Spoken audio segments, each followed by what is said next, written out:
దక్షిణ కాళీమాతగా పిలువబడుతున్నటువంటి మన యొక్క ఒడిశాలో బరంపూర్కి ఒక 34 కిలోమీటర్ల దగ్గరలో ఉంది. అది కూడా చాలా కొండ మీద ఉంది. మనం ఇప్పుడు చాలా రోప్ వేలో ప్రయాణం చేస్తున్నాం. చాలా ఆహ్లాదకరంగా చాలా కనబడుతుంది. చాలా ఆనందదాయకంగా మేము ప్రయాణం చేస్తున్నాం. చాలా ఎంతో ఆనందం వేస్తుంది ఇంత చక్కనైనటువంటి వాతావరణంలో. తారాతరిణి అనేటటువంటి ఒక అమ్మవారి దేవాలయం దగ్గరికి మనం వచ్చాం. మనకి వెనక శైలి మనకు కనిపిస్తుంది. చాలా అందమైనటువంటి దేవాలయం, చాలా ఆహ్లాదకరమైనటువంటి వాతావరణం. ఈ యొక్క తారాతరిణి అంటే ఇద్దరు అక్క చెల్లెలు అనమాట. తారా అని ఒక ఆవిడ, తరణి అని ఒక ఆవిడ.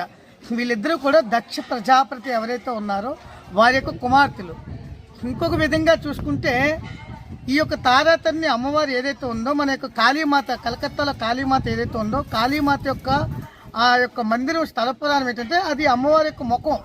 కానీ ఇక్కడేంటి, అమ్మవారి విషయానికి వచ్చేసరికల్లా అమ్మవారి యొక్క స్థల భాగం అనమాట. ఈ స్థలం ఏదైతే స్థల భాగం కాబట్టి ఇది 5 రకాలుగా విభజించబడ్డాయి అనమాట. అమ్మవారి ముఖ భాగం, స్థల భాగం, ఇలా పొట్ట భాగం, కాళ్ళు, పాదాలని చెప్పేసి.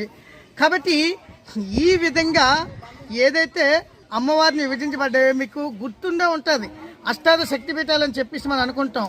ఇవి అసలు పూర్వం అష్టాదశ కాదు, 54 ఉండేవి. అంతకన్నా ముందు 108, అసలైన 108 శక్తిపీఠాలు అన్నమాట.